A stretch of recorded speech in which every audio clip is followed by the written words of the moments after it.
Alors, bonjour déjà pour commencer aux stratèges, bonjour à tout le monde. La famille, s'il vous plaît, je vous invite à partager cette vidéo. C'est vrai que parfois, je n'ai plus envie de parler des problèmes du Gabon parce que ce n'est pas évident de voir ce qui se passe dans cette transition et de constater que beaucoup de Gabonais cautionnent cela, que beaucoup de Gabonais appellent cela changement et avoir la force en fait de vouloir faire quoi que ce soit ou dire quoi que ce soit dans ce genre de contexte, la famille. C'est très dur. Mais qu'à cela ne tienne, la question du Gabon est beaucoup plus forte en fait que tout. Parce que le Gabon est notre pays. On n'a pas un pays de rechange. On est Gabonais. Le Gabon, on l'aime. On le porte à cœur. C'est pour cette raison que même quand tu n'as plus envie de parler des choses du Gabon, bah, tu vas ressortir pour en parler. Donc, c'est dans cet élan que la famille, je viens parler ici de cette histoire qui circule depuis un certain temps, là, de la nouvelle, du projet de loi de la nouvelle constitution.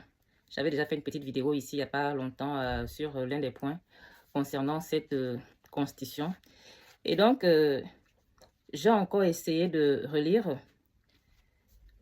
J'ai encore essayé de relire cette constitution. Donc, ici, je viens parler comme ça de deux points. Je viens parler de deux points.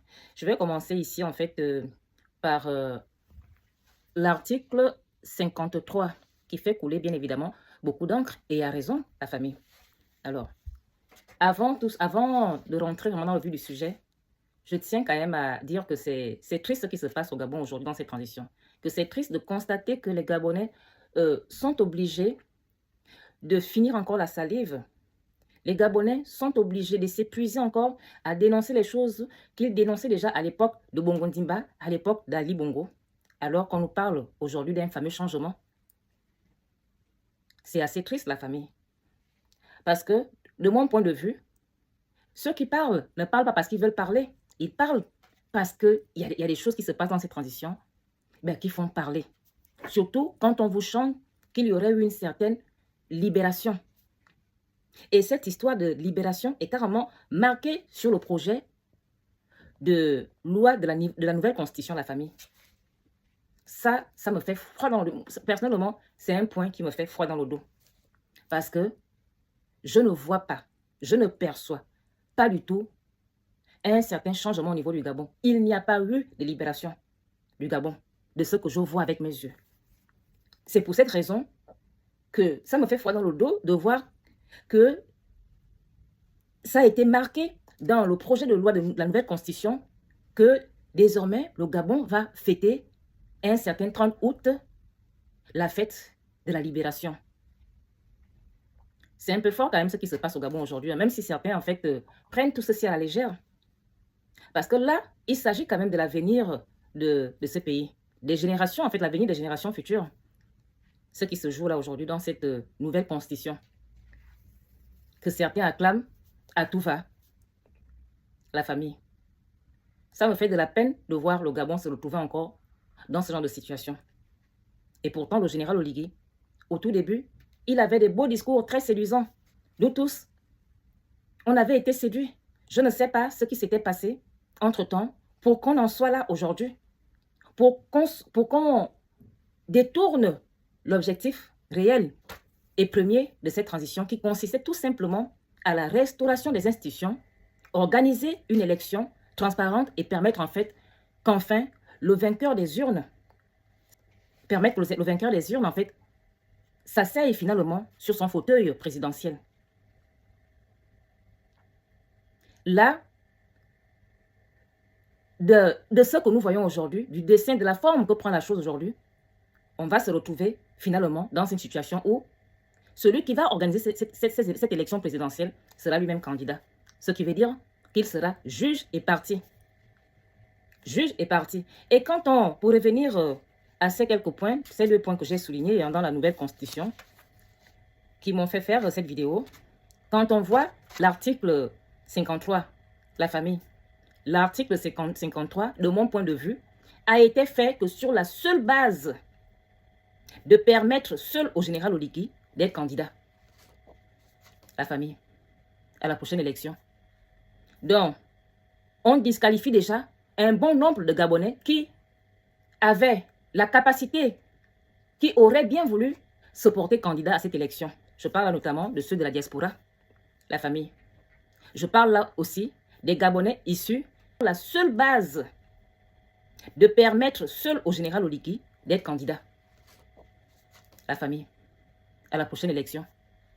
Donc, on disqualifie déjà un bon nombre de Gabonais qui avaient la capacité, qui auraient bien voulu se porter candidat à cette élection. Je parle notamment de ceux de la diaspora, la famille. Je parle là aussi des Gabonais issus d'un père gabonais et d'une mère gabonaise, ou d'un père étranger et d'une mère gabonaise. Ces Gabonais sont exclus. Ils ne peuvent plus en aucun cas envisager, poser une candidature au Gabon pour être président de notre pays. Et pour moi, de mon point de vue, la famille, c'est grave. C'est grave. Sans compter le fait que pour un Gabonais de la diaspora, il va devoir d'abord vivre au Gabon pendant 3 ans. Et encore, s'il a une nationalité, en fait, s'il a une nationalité étrangère, s'il a eu la nationalité du pays dans lequel il réside, par exemple, et qu'il veuille comme ça se porter candidat à l'élection présidentielle au Gabon, bah, il doit d'abord renoncer à cette nationalité. Donc, il doit refuser de d'abord renoncer à la nationalité du pays dans lequel il réside. Et ensuite, il faudrait qu'il vive au Gabon au moins pendant 3 ans pour pouvoir se porter candidat à une élection présidentielle. Vous-même, regardez. Est-ce que tout ceci n'est pas pour mettre de côté un bon nombre de Gabonais et pour qu'enfin, finalement, se dessine la seule hypothèse probable qui soit que ce soit le général Oligui seul qui puisse en fait être légitime à cette élection présidentielle en ce qui concerne le dépôt des candidatures, la famille. On va où comme ça? On va où comme ça? Et moi, j'ai une question à ce moment-là. La question que j'ai toujours eu à poser d'ailleurs. Parce que quand on voit tout ceci, on dit qu'il faut être issu de mère gabonaise, de père gabonais, enfin père et mère gabonais. C'est très bien. Mais qu'est-ce que vous voulez nous faire comprendre par là? Que si le Gabon est dans cet état catastrophique depuis toujours, c'est à cause des étrangers.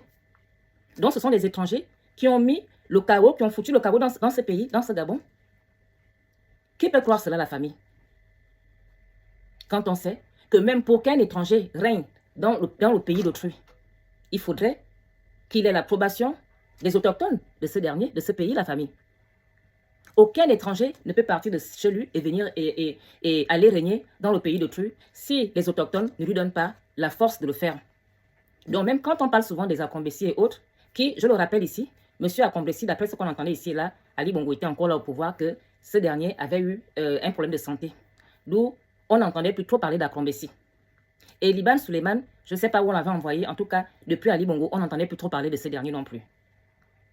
Et les Osséni, vous connaissez là où ça en est, leurs histoires. On a vu que l'un des fils d'Osséni était dans la bande de Sylvia Bongo Ondimba. Donc, voilà, on a tous vu ici comment on appelle les vidéos sur les réseaux sociaux à propos de ces derniers en fait. Son père qui était l'imam de la mosquée de Libreville, je ne sais pas où il est, mais j'avais vu ici et là qu'il est toujours au Gabon, la famille. En tout cas, juste pour continuer à poser la question de savoir de quel étranger on nous a débarrassés.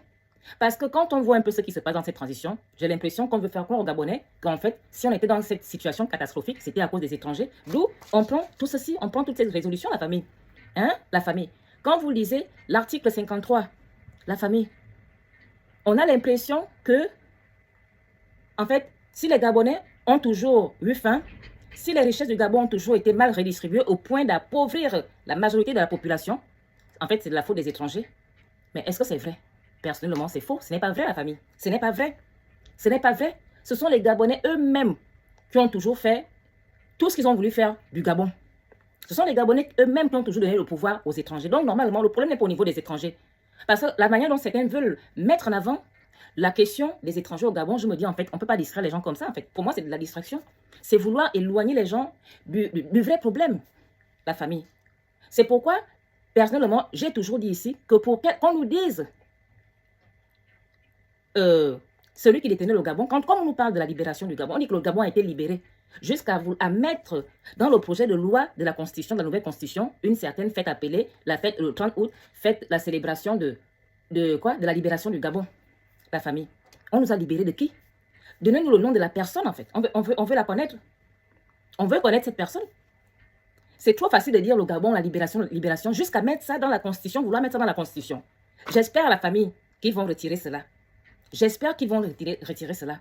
Parce que le Gabon n'a jamais été libéré. La preuve, les PDGistes à qui on a fait faire le coup d'État sont les mêmes qui sont dans cette transition. Jusqu'à ce que même certains anciens membres du gouvernement d'Ali Bongo avaient été nommés dans cette transition.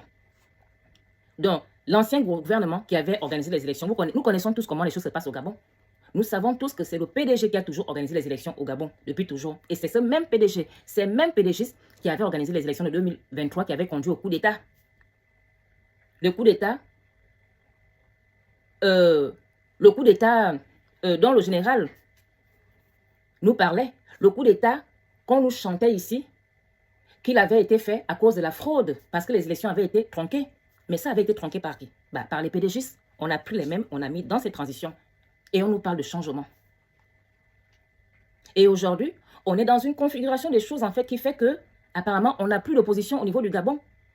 On n'a plus déjà d'opposants au niveau du Gabon. Déjà, ceux qui étaient soi-disant des opposants, qu'on croyait être des opposants, dès qu'il y a eu un coup d'État, alors que même nous, Makaya, à notre petit niveau, nous ne voyons même pas, nous ne percevons pas du tout le changement au Gabon. Ces opposants n'ont pas hésité à courir pour aller occuper des postes dans cette transition.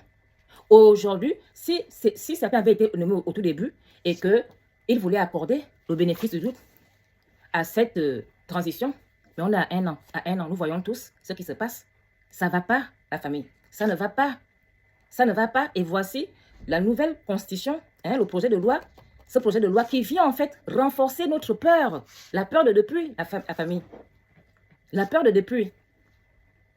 Et pourtant, ces opposants d'hier là, qui sont aujourd'hui dans la transition, ne démissionnent pas. Ils sont assis collés sur leur fauteuil, malgré tout ce qui se passe.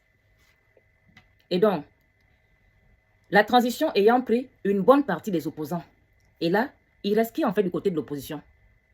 Si ce n'est que quelques Gabonais qui n'avaient même pas encore aussi, pour les pauvres, en fait, eu l'opportunité de vraiment se faire connaître auprès des populations, puisque le coup d'État nous avait surpris, et que quand le coup d'État arrive, l'opposition avait quand même encore les gens. Bon, nous, on croyait que c'était vraiment des opposants, donc on peut dire que les Gabonais pensaient que l'opposition était encore occupée. Donc, à la grande surprise de beaucoup de gens, tous sont partis aujourd'hui gérer le Gabon. Et nous connaissons, nous voyons tous ce qui se passe dans cette gérance, la famille. Ça ne va pas, ça ne sent pas bon. Ça n'augure pas en fait quelque chose de bon pour l'avenir de ce pays, de ce que nous voyons. Même si certains veulent nous faire croire le contraire, veulent qu'on dise le contraire de ce que nous voyons, la famille. Et ceux de la diaspora qui pouvaient, à leur petit niveau, peut-être pour certains, on ne sait jamais, vouloir se porter candidat, aujourd'hui, on voit qu'ils sont complètement mis de côté dans ce qui se passe au niveau de ce projet de loi qui est en train d'être fait par la famille. Parce que même quand on dit qu'il faudrait que vous vivez au Gabon 3 ans avant l'élection, le coup d'État a surpris beaucoup de gens. L'élection de 2025, ce n'est plus loin. Donc même si la personne était partie du Gabon, avait renoncé à sa deuxième nationalité fin août 2023 après le coup d'État, ou début septembre 2023 après le coup d'État, jusqu'en 2025, et que la personne est rentrée directement au Gabon, y résider, y vivre. Mais toujours est-il que au moment de l'élection, au moment de poser la candidature, l'année prochaine, cette personne ne sera pas dans les possibilités de le faire puisqu'elle ne remplira pas en fait les critères de candidature à cette élection. La famille, est-ce que vous voyez? Donc, on se retrouve dans une situation où on aura, en fait, on sera comme lors du parti unique en fait. Lors du parti unique, ça veut dire en fait que là, ils sont en train de nous vouloir faire goûter, ils sont en train de chercher à nous faire vivre en fait ce qu'on n'a jamais connu, parce qu'on est nombreux à ne pas avoir connu le parti unique, comment ça fonctionnait. Donc là, on va aller à une élection où il y aura une seule personne comme candidat, rien que le général Oligui. La famille. Est-ce que c'est bien comme ça? Quand on parle de démocratie dans un pays, est-ce que là, c'est la voie de la démocratie? Non. Vous voyez, il y a plein de choses qui, de plus en plus, renforcent la peur des personnes comme nous autres là, la famille. Plein de choses. Moi, j'ai toujours dit que si le général Oligui est bel et bien ici, pour le bien du Gabon, s'il est là pour servir le Gabon, il doit se limiter à gérer la transition, organiser les élections transparentes et passer le relais aux civils. Parce que là, ça ne va pas. Ça ne va pas. entre les signatures, les accords avec la F. Normalement, la transition, quand tu gères la transition, normalement, c'est pour un laps de temps. C'est pour, en fait, jouer le rôle, en fait, du réformateur, en fait, des institutions, si je peux le dire ainsi, la famille. Tu organises les élections. Après, tu laisses celui qui sortira vainqueur de ces élections gérer le pays. Donc, toi, pendant ton temps de transition, tu ne peux pas aller signer des contrats, signer des accords avec, en tout cas, les accords avec des personnes étrangères, des pays étrangers, alors que tu es là que pour la gestion, la reformation, la restauration des institutions, la famille. Signer les accords entre deux pays, c'est quelque chose qui doit être du ressort, en fait, d'un président issu des urnes.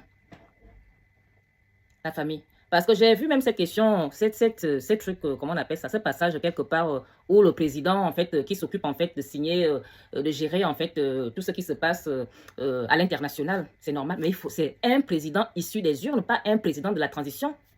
Vous voyez. Sans compter les chantiers que on entend ici à la Libreville, de les machines, les chantiers qui vont aller au-delà de la transition, c'est-à-dire attaquer les chantiers qui ne peuvent pas être prêts, qui ne peuvent pas finir pendant le temps de la transition. Donc, les chantiers qui verront leur fin qu'après la transition. Ça veut dire en fait que le général se projette alors qu'il était censé en fait rester sur la transition. Donc, on va aller comme ça à une élection où il sera lui-même juge et parti parce qu'aujourd'hui, de mon point de vue, ça m'étonnerait en fait qu'il ne se positionne pas, qu'il ne se porte pas candidat à la prochaine élection. Avant, quand je le disais au début, les gens me disaient, on a vous prêté les intentions aux gens, le général n'a jamais dit qu'il sera candidat. Et pourtant, de plus en plus, ça prend forme, la famille. Mais moi, je continue de dire, mon général, s'il vous plaît, ne soyez pas juge et parti à ces élections. Parce que franchement, je ne sais pas comment est-ce que vous allez faire pour manifester votre joie, sachant que vous avez été juge et parti dans celle-ci. Quelle crédibilité nous allons nous accorder au résultat de ces urnes dans ce genre de situation, sachant tout le foufou qui se passe déjà dans cette transition-là, entre les violations de la charte et tout ce qui s'ensuit. La famille, on a longtemps réclamé la transparence dans le fonctionnement des choses au Gabon. Malheureusement, ce n'est pas ce que cette transition nous sert. Et pour finir, parce que franchement, les choses du Gabon, tellement ça fait mal au cœur que quand tu commences à en parler, tu n'as même pas envie de t'arrêter. Alors, pour finir, cette vidéo, bien évidemment, je vais terminer avec moi la question qui me tient personnellement à cœur, la question des valeurs. Tous ceux qui me suivent savent que moi, je suis pour la préservation de tout ce qui nous appartient, de nos us et coutumes, de nos traditions, de notre mode de vie.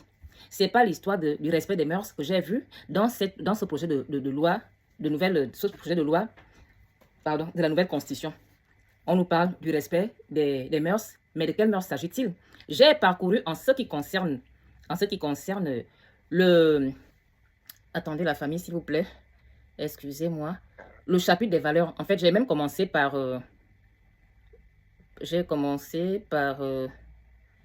c'est où là? Voilà le titre 3. Les principes et des valeurs, la famille, de la République. Chapitre des principes, j'ai regardé partout. Je n'ai pas vu quelque part mentionner que désormais, le mot est condamnable au Gabon, la famille. Bon, c'est la partie des principes. On va un peu aller à la partie des valeurs. Peut-être que là-bas, on va trouver ce passage. Alors, de toute façon, j'ai essayé de regarder la famille. Même parce que normalement, ça devait se figurer sur la partie des valeurs, la famille. De mon point de vue, je n'ai pas trouvé ça dedans, la famille. Je n'ai pas vu marqué quelque part au niveau des valeurs, sauf s'ils ont mis ça ailleurs, hein. Mais je n'ai pas vu ça marqué ni dans la partie des principes, ni dans la partie des valeurs, que moi je pensais pouvoir trouver cela, marqué que l'histoire là, des Koussi-Koussa, des Ouestés, que désormais c'est condamnable au Gabon. Je n'ai pas vu marquer ça dedans. Et on nous parle de changement. De quel changement s'agit-il, la famille? L'homme prudent voit le mal de loin. Il y a des signes qui ne trompent pas. On connaît comment cette histoire est désormais importante pour certaines personnes sur cette terre-là. La famille, ceux-là qui pensent que ce monde leur appartient et que les autres sont sur leur territoire. Donc, ils veulent nous imposer des choses. Quand on parle des valeurs en tant que Bantou, en tant qu'Africain, au jour d'aujourd'hui, on ne peut plus faire comme si cette question n'existait pas. Ça a été mis sur la table. Donc, aujourd'hui, on ne peut qu'en parler. Donc, on fait un projet de loi au niveau du Gabon. Bah, normalement, on doit retrouver cela dedans, écrit noir sur blanc. Mais moi, j'ai essayé de regarder, je n'ai pas vu. Je dis encore une fois, sauf si c'est dans un autre passage, la famille. Donc, on ne parle pas de cette histoire, on ne se prononce pas là-dessus, mais on veut, je sais pas quel est le message en fait. Moi, en ce qui me concerne, je ne peux pas dire que parce que ils se sont pas prononcés là-dessus, ça veut dire en fait que c'est pas leur truc. Non, on nous dit souvent ici que le général était un chrétien. D'ailleurs, on le voit souvent aller à l'église. Et au tout début, on nous avait aussi dit, on entendait ça ici et là, la famille, que le général aurait refusé l'intronisation qui lui avait été proposée à la franc-maçonnerie, bien entendu. Et donc, les Gabonais, certains ont dit ici et là que le général aurait dit, Jean, il ne serait pas franc-maçon. Mais c'est très bien, la famille, parce que nous sommes chrétiens. Le Gabon, même si on dit que le Gabon est un pays laïque, ben, nous sommes avant tout des chrétiens. Et surtout que lui-même, il se positionne en chrétien, puisque quand il va à Sainte-Marie et autres, on voit les vidéos, les photos sur les réseaux.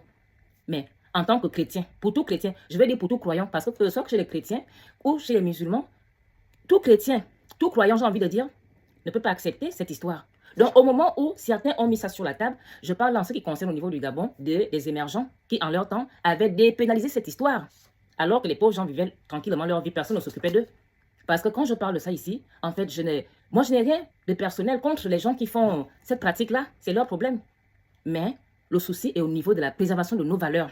On sait bel et bien qu'à l'époque, personne ne parlait de ça, parce que ça ne fait pas partie de nos valeurs. Ce sont les gens qui veulent tout mettre sur la table qui ont amené les gens à parler de ça. Donc maintenant que c'est sorti, on est obligé de se prononcer là-dessus. On doit être clair. Donc le général, on nous dit qu'il est chrétien. Jusqu'aujourd'hui, en tout cas, je sais que c'est encore un projet de loi, mais au moins, je n'ai pas retrouvé cette partie parce que c'est très important aujourd'hui pour la sincérité, pour la clarté de la gestion de notre pays. C'est bien beau de nous chanter que le Gabon est dans le changement, qu'on aurait libéré le Gabon. C'est important aujourd'hui parce que les Gabonais ne sont plus dupes. Nous voyons déjà ce qui se passe. On analyse déjà la situation non seulement de manière, comment on appelle, non seulement sur le plan local, c'est-à-dire au niveau du Gabon, mais aussi à l'international. On analyse les situations, on analyse les choses, on voit ce qui se passe dans le monde au jour d'aujourd'hui. Donc, à un moment donné, est-ce qu'on va un peu envisager le chemin de la souveraineté du Gabon? Parce que quand on voit le fonctionnement de cette transition, je suis désolée, on dirait que cette transition va dans le même sens que ce que faisaient les Bongo Ndimba et Ali Bongo. C'est-à-dire le sens de la soumission éternelle à ceux d'ailleurs, aux gens d'ailleurs. Donc le Gabonais, le Gabon doit être tout le temps soumis aux gens d'ailleurs. C'est ce que je vois là. Donc c'est ce qui fait que de mon point de vue, jusqu'aujourd'hui, on ne retrouve pas, noir sur blanc, une phrase de ce genre qui dit en fait qu'on condamne, que c'est désormais condamnable au Gabon, cette histoire de Koussi Koussa de recto verso, qui ne fait pas partie de nos mœurs ni de nos valeurs, encore moins de nos principes. La famille. Donc, je ne vais pas être très longue, j'aime déjà été longue.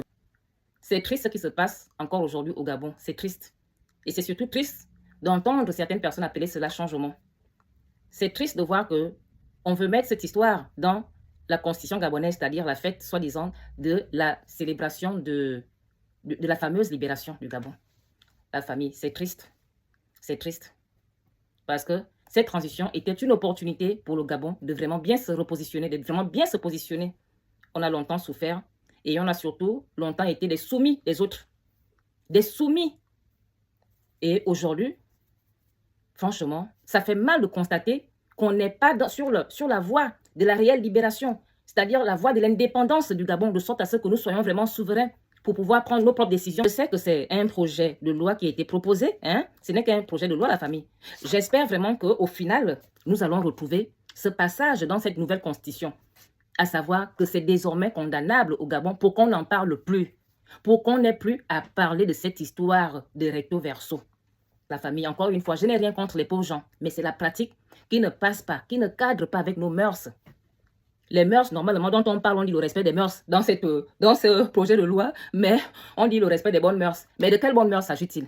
Voilà, il s'agit déjà de ça. Enlever, nous débarrasser des histoires de recto verso, parce que ça ne fait pas partie de nos bonnes mœurs, justement. La famille. On n'a pas envie de s'imaginer, on n'a pas envie d'interpréter les trucs. Non, il faut dire, il faut appeler comme ils sont appelés le chien par son nom. Ça doit être marqué que c'est désormais condamnable au Gabon pour qu'on n'en parle plus. On ne peut pas éternellement prendre tout ce qui revient d'ailleurs, surtout les choses qui ne sont pas bien, les choses qui ne sont pas bonnes. Non, ce n'est pas possible, ce n'est plus possible. Arrêtons d'être des éternels soumis et surtout, essayons de penser à Gabon. C'est vrai que c'est facile de dire que les gens d'ailleurs, moi je n'ai jamais dit en fait que c'est quelqu'un d'ailleurs, genre que c'est un étranger qui détruit le Gabon, non. Ce sont les Gabonais eux-mêmes qui donnent la force encore une fois aux étrangers, peu importe le pays étranger en question, ce sont les Gabonais eux-mêmes qui donnent la force aux étrangers. Ce sont les Gabonais qui eux-mêmes font que les étrangers soient comme ils sont au Gabon aujourd'hui, que les étrangers marchent sur les Gabonais. Ce sont les Gabonais autochtones eux-mêmes qui leur donnent cette force. La famille. Donc, je vais m'arrêter par là, surtout, je finis avec cette phrase de Bongo Ndimba, s'adressant aux PDGistes avant son départ de ce monde. Il leur disait, que Dieu ne leur avait pas donné le droit de faire du Gabon ce qu'ils étaient en train de faire et qu'ils les observaient. Voilà, merci beaucoup la famille. Encore une fois, merci de m'avoir écouté. Merci de m'avoir écouté, surtout merci pour vos partages, pour ceux qui vont le faire. Que Dieu protège le Gabon, surtout qu'il nous protège.